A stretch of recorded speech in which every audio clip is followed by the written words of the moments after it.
Have you ever noticed how human leaders of this world are always in transition? And for some reason, us as humans, our human tendency, our human nature is to put so much trust in governments, in kings, in presidents, in kingdoms, like they are unshakable, like they are forever. Oftentimes, when you listen to people talk, the ultimate form of security they think of is a government. Yet consider all the changes that have happened in governments around the world in just the last month, okay? Maybe you witnessed last week or read on the news about the Syrian government being overthrown and the president having to flee to Russia. Sounds like a great place to flee to. This week, the week before last, the president of South Korea tried to declare martial law, and now there's political fights back and forth between him and the other political leaders of that country. And if that wasn't enough, the prime minister of France was also removed from office the week before last. And last month we had an election in America. But we could also talk about the ongoing conflicts in Ukraine, the instability in Israel and the Middle East. Furthermore, we could look at history. We could think about the Babylonian kingdom we read about in the Old Testament that they thought would never end, that was so powerful, that would rule the world, and one day it came to the end. Same thing with the Persian Empire, the Macedonian Empire. In Jesus' day, Caesar was thought to be a god, and now Caesar's just a type of salad we eat. It's pretty good at meat stuff, right? Rome's kingdom was said to never come to an end, and now Rome is just known as a book in the Bible. At some point, the sun never set on the British Empire, and among other things, we Americans had a tea party, right? Things happen. And at this point, you're wondering, Tyler, are we in the middle of a Christmas series? Like, where are you going with this? Is Tyler totally off the rails? And the answer to all of this is yes. We're spending Christmas with Matthew. And the Christmas story I'm going to tell today is uniquely Matthew's. Okay? Only found in Matthew's Gospel.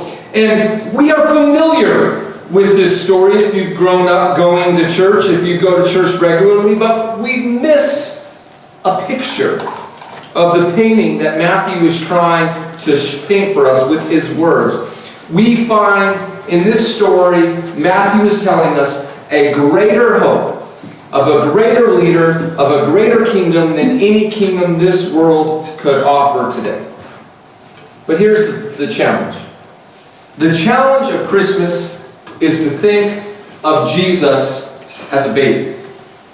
To keep him as a baby. To leave him as a baby. It makes me think of the great Christmas movie Talladega Nights. And the way that Ricky Bobby prays. Now, I can't play this clip for you, but Ricky Bobby prays to baby Jesus. And he chooses baby Jesus because baby Jesus is powerless. Babies seem to have no power. We have to take care of babies, not the other way around. And that's the temptation as we read the story of Jesus' birth, of Jesus' arrival. So I love the way the Christian author and writer Philip Yancey puts it. A better perspective of Christmas. Christmas, he says, is God's D-Day on the forces of hell. What was D-Day? D-Day was the counterattack. D-Day was, okay, Hitler, we're coming after you. We're taking the battle to you. We are gaining territory. And God with us is saying, oh, I'm doing some work here. That is a cool part about Christmas. What if we viewed Emmanuel, God with us, as the attack? As a battle against evil, sin, and death? What if the heavens understood that this was happening on earth, and we're trying to point that fact out to us? In this familiar Christmas story today, I invite you to ask a difficult question. Do I need to have power over Jesus? Or am I okay with Jesus having power over me? Let's pray about it as we get into it. God, in this Christmas season, we celebrate. Most of all, we celebrate the long-awaited arrival of your King. Give us eyes to see the beauty once again of God with us, the God that would fight the powers, kings, and kingdoms of this world for us. So to that end, pour through me the gift of preaching, that we may find the peace, hope, joy, and love found in the birth of Jesus. It's in that baby's name we pray. Amen. We'll be in Matthew chapter 2 today, if you'd like to turn with me. Starting in verse 1. After Jesus was born in Bethlehem in Judea, during the time of King Herod, Magi from the east came to Jerusalem and asked, "Where is the one who has been born the King of the Jews? We saw his star when it rose, and we have come to worship him." When Herod heard this, he was disturbed, and all of Jerusalem with him. When he called together all the people's chiefs, priests, and teachers of the law, he asked them, "Where was the Messiah to be born?" "In Bethlehem, in Judea," they replied, "for this is what the prophet has written. But you, Bethlehem, in the land of Judah, are by no means the least among the rulers of Judah, for out of you will come a ruler who will shepherd my people Israel." Then Herod called the Magi together secretly and found out from him the exact time the star had appeared. He sent them to Bethlehem and said, "Go and search carefully for the child. As soon as you find him, report to me so I too may go and worship him." After they had heard the king, they went on their way, and the star they had seen when it rose went ahead of them until it stopped over the place where the child was. And when they saw the star, they were overjoyed. On coming to the house, they saw the child with his mother Mary, and they bowed down and worshiped him. Then they opened up the treasure and presented him with gifts of gold, frankincense, and myrrh. And having been warned in a dream not to go back to Herod, they returned to their country by another route. So let's go through this text today. Let's start in verse 1 and 2. First off, we see that the Jews currently have a king. It says during the time of King Herod. Now, Herod was not a Jew, but he was their king. But he was a pagan king who did not follow their Jewish practices. In fact, he did acts and participated in different things that would have been detestable in the eyes of the Jews. He was a politician and a general who played both sides of the fence during the Roman Civil War between Mark Antony and Octavian, and he landed himself right in this position where Rome would make him king over the region in order to tax the Israelites in this area and to keep them from rising up against Rome. And so that's the backdrop for this entire story. And then things get weird. Because these magi appear. Magi were astrologers, not astronomers. It is helpful to remember this is before the modern discoveries about space. They were like sorcerers and magicians, and they come in this bizarre scene. This scene that would like be the equivalent for us of a couple hippies from Crestone showing up in Washington, D.C. saying, "Hey, we heard this guy's going to be the new president. Where can we honor him?" It is a bizarre, weird scene. And the Magi show up, talk to Herod in Jerusalem, because Jerusalem's the capital. Well, of course you'd go to the capital, look for the new king, and of course you'd talk to the current king, because the thinking would be, oh, well, Herod probably had a very powerful, or had a baby, and this kid is going to be in line to take over the throne, King Herod's throne. It would be the natural decision to make. Now, this is a little weird to us because we're accustomed to democracy, right? So we're used to all this voting and passing things on. You have to be a certain age to become president. Not so here in this time when kings were often born and placed into leadership in family succession. But the reason the wise men show up is interesting. Something beautiful has appeared in the night sky. And we love in the dark months of winter to see something beautiful in the night sky. We call them Christmas lights, right? They are beautiful. They are fun to enjoy. But back then, they didn't have the light pollution we have now. So everyone was familiar with the night sky, especially the Magi.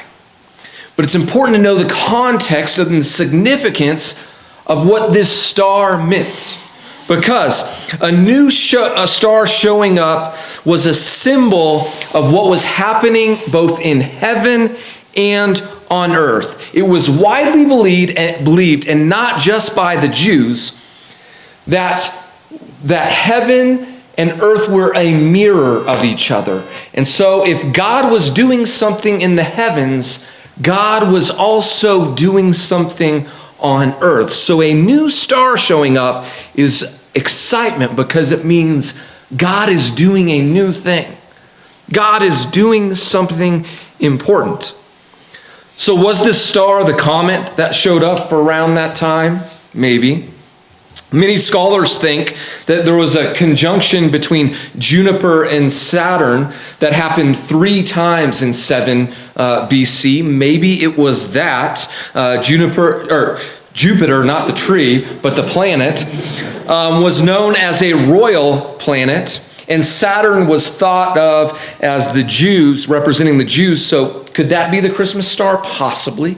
Could it have been an angel in orbit like a satellite, or hanging over like one of these drones, these mysterious drones showing up? Could it be something like that? Absolutely. But the important thing to hear when you hear about the star is whatever it is, God was doing something. It was a miracle. It was divine. This source of power saying, I am doing a new thing. And so it's so important that we have these Harry Potter characters show up and say they want to worship this king. These wise men, as we call them sometimes, are wise. They're wise enough to see that there is power in heaven and on earth, and they need to honor and respect and worship this power. So they travel a great distance to do such a thing. But here's the weird part. There's the locals there. The locals don't seem to notice this star. They don't seem to know what's going on. And so the question is, how will Herod and how will Jerusalem respond to this? This happens in verses 3 and 6, if you're following along. King Herod is disturbed. And of course King Herod is disturbed. This is one of the 2 main things in his job description, right? Taxes, no new kings. New kings popped up. Got to do something about it. He's looking for these kind of situations to sniff them out, to destroy any threats to the Roman Empire.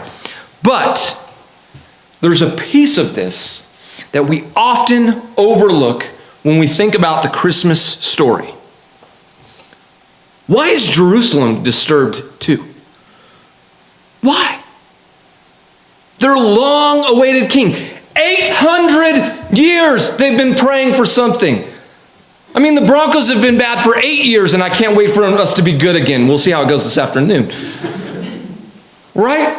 800 years, a king. God, help us. They're sick of Rome, occupying, taxing them. They don't want Herod. They want a different king. They want to rule and govern themselves again, like in the times of Solomon and King David. And they're disturbed? Why are they disturbed when God answers the prayers they've been praying for hundreds of years? And the answer has to do with power. See, the Jewish leaders are like cabinet appointments for American presidents. We're going through that stage of democracy right now, where all these people crawl out of the cracks of society trying to get a cabinet appointment so they can hang on to power. Some will get appointed, some won't. The Jewish leaders we see here in these verses are the ones who are appointed, probably lifetime appointments. They've got a hold of the power. They've got the security. They don't need another king. They've got everything they want. And so we see here in chapter 2 of Matthew's gospel, the first time we see the showdown between Jesus and the Jewish leaders, and he is just a toddler at the time of this showdown. And so what is their first response? Their first response to their king that they've been praying for 800 years is to give him up. We read the prophecy of Malachi chapter 5, and we're excited about it. Yes, this king's coming. Yes, he's to be born in Bethlehem. The royal king. This is so great. The first time, the actual time this is cited in the Bible, it's a form of treason. These Jewish leaders knew what Herod was going to do. They knew that Herod was going to get rid of any threat to his kingdom. And so what did they do? They used the Bible to give up their king. The king is here. What do? Turn him into Herod. Are you kidding me? This is the Christmas story. See, the Jewish leaders loved their worldly security and their worldly power so much that they were willing to give away the location in their king to keep what they had. And so Herod tries to lay a trap. Oh, let me know where this king is. I'd like to worship the king too. We all see through that, right? We know what we're going to do, or what Herod would do with any coming king. And so with that as the backdrop, with all of that going on, we get the rest of the story of the Magi. Verses 9 through 12, we see the incredible miracle of the star. And I love different Christmas depictions of the star, right? It's so beautiful. It must have been something to behold. I would love to just sit with the Magi and explain to me, what was it about this star? What did you see? How was it hovering over the place? And I'd love to talk to Mary when these guys from the east are like, hey, we got a delivery. I mean, what was her reaction? I don't know if I should let you guys in. Stranger danger. Joseph's still at work. Could you come back later? I don't know what happened there. But what we do know is the Magi's reaction. Did you catch? They were overjoyed. Overjoyed. We have found the king. We have found this power. It is right here. Have you ever been overjoyed at Christmas? It's fun to see kids and grandkids be overjoyed at Christmas, right? To see them watching. Silas last night was having a blast with Home Alone when we were watching that, laughing and giggling. When they're opening Christmas presents, when they're seeing the Christmas lights, those are beautiful times to see kids overjoyed. But have you been overjoyed at Christmas? Have you felt God's blessings in your life of family, health, God's love, God sustaining you maybe through difficult times in Christmas? It's such a special feeling, and the Magi share with us in that feeling, being overjoyed. And then they worship him. Okay, what is it like for a bunch of astrologers and sorcerers and magicians to show up in front of Jesus and worship him? I'm guessing they were dancing around like a bunch of hippies at Fib Ark, right? It must have been weird, okay? I don't think it was like a typical church service, the first Noel. I think it was some weird stuff going on. Mary's like, what have I gotten myself into here, right? But they don't just stop at worshiping him. They see so much value in this king that they bring sacrifices. They bring gifts. We see the inspiration of Christmas gifts here. Gifts that were fit for a king. Gold, frankincense, and myrrh. And here we see the start of the essential oils business, right? Frankincense and myrrh for baby Jesus' diffuser to put in there. And there's gold because it takes a lot of gold to pay for all those essential oils. It's expensive stuff. But in the very last verse of this section, we see God at work again. Verse 12. There's a change of plans. The Magi typed into their phones how they were supposed to go home, and the angel said, no, don't go talk to Herod. Take the back road. Okay? go around here. And it's so interesting that God is working through these pagan, Gentile people who recognize and see the power of God working in the world. And the people who should care the most about it, who have it right under their nose, are just going on like it's another day, not noticing how God is working in the world. And so the takeaway today is really simple, but it's really hard to follow. Profound yet difficult. Are you ready for this? We as disciples of Jesus, of followers of this way, are to put the King back in Christmas, to put Christ back in the cosmos, the Messiah, the anointed one over all other kings and kingdoms in this world once again. And so how do we possibly do this task? Well, I think we have to think about who Matthew was first writing to. To the first Christians who are going, okay, we believe Jesus is Lord, not Caesar. So how, in fact, do we live this out? They give us hints of what it looks like for us to live thus today. See, they respected their powers and their principalities of the day, and they still worked in those systems. And we talked about this today in Bible class, as we looked at Romans chapter 13. And if you've been following along in your daily Bible reading, Paul said in that chapter that we still have to pay our taxes. And that's really a bummer to share with you this morning. And they were called to be good citizens as long as it didn't interfere with the laws of God. But the first Christians thought there was another king. A king above all kingdoms, a king that has ascended to the right hand of God. And all the kings of this earth, all the people in power, they were at most puppet kings as placeholders for this king to come. They knew the pride and power of the earthly kings, that for all of them it will one day come to an end.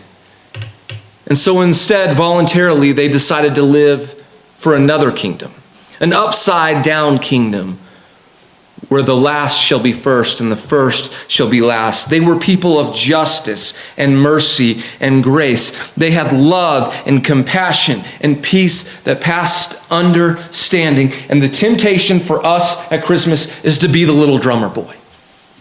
Well, what do I give for this king? Well, this king tells us what he wants. This king tells us to bring him these gifts that I have just listed for you. These gifts under these Christmas trees right now, these gifts are not just gifts for kids in our community, in our church. These gifts are gifts for our King. I mean, think about it. Why do you give your kids and your grandkids Christmas gifts? They didn't do anything to earn it, right? I mean, those entitled little boogers, they didn't deserve it. They should be on the naughty list. You should knock them off. No, you give them gifts because you love them. You're like, I am doing this out of love for you. And at Christmas, we think of the King. And so that's why we give gifts more than just to our family. We give them to our friends or our coworkers. Christmas is this great time of us giving to those in need in our community, because we believe that those who don't have enough should also have enough to be able to thrive. So we seek the mercy and love of Jesus at Christmas. These are gifts for a king. And so I want to give you a real story. Practical story 2 years ago that happened to me in this very community when we were preparing for Christmas. I was tasked by the elders calling social services to see where are the needs this Christmas. I called them, and she gave me the best testimony of Christmas I think I could ever hear. She said, there are so many people in our community that are giving so many toys, so many foods, so many different things, that everyone we have that is in need is completely covered. The refrigerators are overflowing. They've got everything. This is how Christmas changes the world. This is how Christmas changes our world, our community. That was a cool moment. And then she said, but can I give you the real challenge?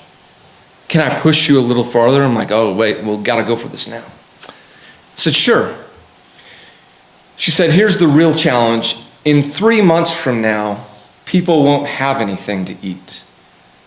And people will forget Christmas.